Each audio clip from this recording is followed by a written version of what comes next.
Boss! Bossing! Kamusta ang buhay-buhay?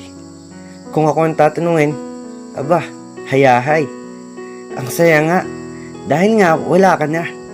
Wala nang problemang dala-dala at wala akong pakialam kung may iba ka na o nasa ibang bansa ka pa. Hindi ka kakulangan. Pangdagdag ka lang. Alam mo kung anong tingin ko sa'yo? Basura. Kaya nga itinapon kita. Di ba nga, sabi ng matatanda, ipamigay na ang pinaglumaan dun sa mga nangangailangan. Kasi nga, hindi na yan mapapakinabangan. Kaya nga kita mo, pinag-aagawan ka nila. Ano, masakit ba ang mga salita? Tumatagos ba hanggang sa kaluluwa? Kasi hindi naman natutula. Para sa'yo na to talaga. Pinilit ko lang itugma. Yan ang palagi kong sinasabi. Yan na din ang tinanim ko sa sarili. Dahil mas gusto ko pang magkunwari kaysa bumaba ang tingin sa akin ng marami. Ngunit sa pagsapit ng gabi at mag-isa, doon na nanunumbalik ang mga alaala. Napapaisip nga ako na sana, bakit di na lang tayo bumalik sa umpisa? O di ba? Ang lakas ng loob kong magsalita na masasakit na salita tungkol sa'yo. Pero ang totoo naman talaga, ako yung takot na ipakita ang totoong ako. Sa sobrang gusto ko nga magpakatao, nakalimutan ko na magpakatotoo sa sarili ko. Pero ako kasi yung taong may dalawang muka. Ngunit hindi sa pagitan ng mabuti at masama, kundi sa pagitan ng mga luha at saya. Magkasulungat ang pinapakita sa totoong nadarama. Kaya nga kung kailan ako pinakamalakas, ay dun din ako pinakamahina.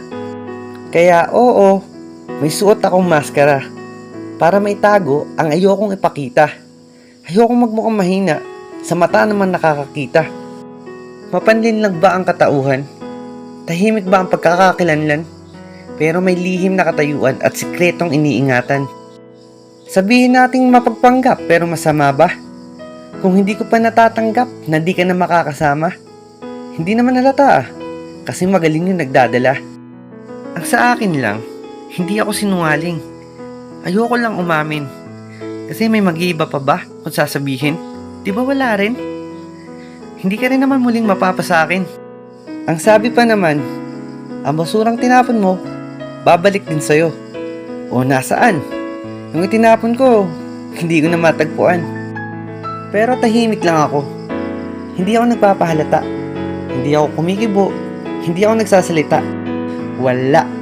Kasi wala akong karapatan. Pero sa tingin mo ba, kapag may kasama kang iba at malambing pa sa isa't isa, hindi ako nagsiselos? Pero ang totoo talaga, nakakabanas na. Parang sarap sa pakin pagkatapos.